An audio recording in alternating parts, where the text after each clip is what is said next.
Santapan Harian, Kamis 4 Juni 2026.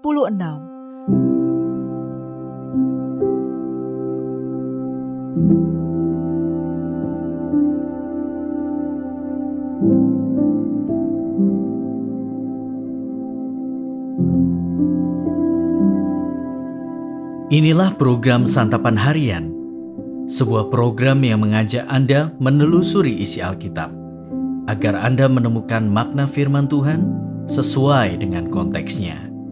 Santapan Harian tertuju bagi Anda yang ingin memiliki kehidupan rohani yang segar, kuat, dan sigap. Hari ini kita akan membaca 1 Korintus pasalnya yang ke-12, ayat pertama hingga ayatnya yang ke-11. Namun sebelumnya, mari kita berdoa. Allah yang penuh kasih, lembutkan hati kami yang sering keras dan sibuk. Biarlah firman-Mu berbicara lebih kuat daripada suara dunia. Mampukan kami hidup di dalam kebenaran-Mu setiap hari. Di dalam kasih-Mu Kristus Yesus, kami berdoa. Amin.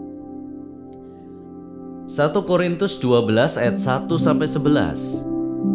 Sekarang tentang karunia-karunia roh, aku mau saudara-saudara supaya kamu mengetahui kebenarannya.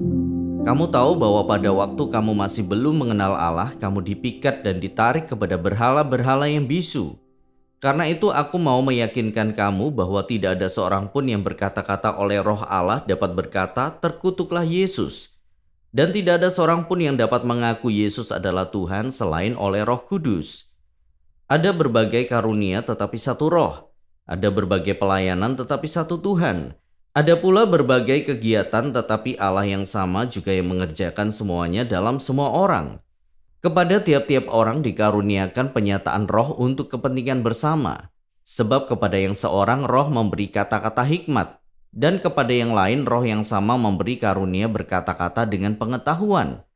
Kepada yang seorang roh yang sama memberikan iman. Dan kepada yang lain ia memberikan karunia untuk menyembuhkan. Kepada yang seorang roh memberikan kuasa untuk mengadakan mukjizat. Dan kepada yang lain ia memberikan karunia untuk bernubuat. Dan kepada yang lain lagi ia memberikan karunia untuk membedakan bermacam-macam roh. Kepada yang seorang ia memberikan karunia untuk berbicara dengan bahasa lidah. Dan kepada yang lain ia memberikan karunia untuk menafsirkan bahasa lidah itu. Namun semuanya ini dikerjakan oleh roh yang satu dan yang sama, yang memberikan karunia kepada tiap-tiap orang secara khusus, seperti yang dikehendakinya.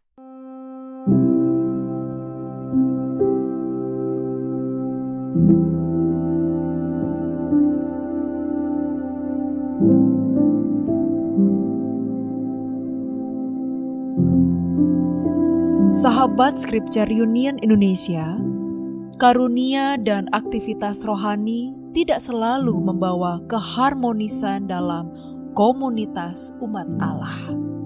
Di tengah jemaat Korintus, karunia rohani yang mereka miliki bukan memperkaya kerohanian mereka, melainkan menyebabkan timbulnya perpecahan.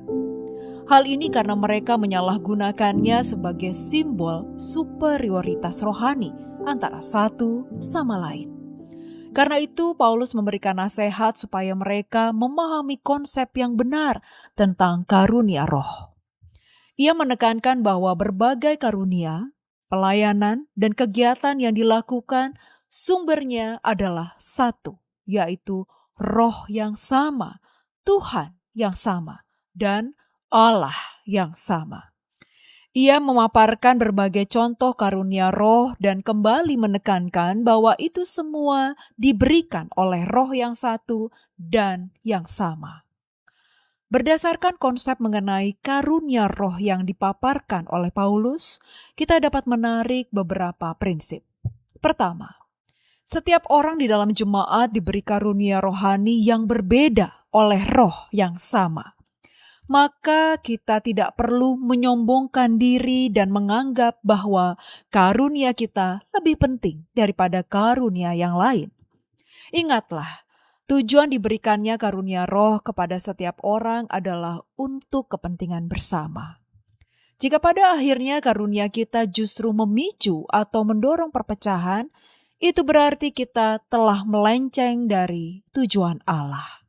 Kedua, karunia rohani yang berbeda yang diberikan oleh Roh yang sama bermanfaat untuk memperlengkapi kita dalam melayani Tuhan.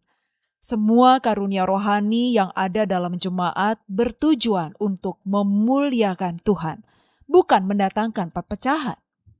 Kita bersyukur karena Allah tidak hanya menyelamatkan kita, tetapi juga memperlengkapi kita dengan karunia rohani. Hal ini memungkinkan kita untuk dapat melayani Tuhan secara efektif.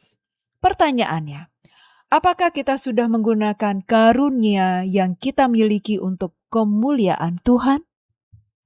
Marilah kita mengenali karunia kita sesuai dengan tujuan Tuhan, menggunakannya untuk kemuliaannya dan kebaikan sesama, dan juga menghargai karunia roh yang dimiliki orang lain. Mari kita berdoa. Roh Kudus, hembuskanlah kasih dan damai-Mu ke dalam hati kami, agar kami dipersatukan bukan oleh kepentingan manusia, melainkan oleh kasih-Mu yang kekal. Biarlah melalui roh yang sama, persekutuan kami menjadi indah, penuh sukacita, dan memancarkan terang Kristus bagi dunia. Di dalam nama-Mu Yesus kami berdoa. Amin.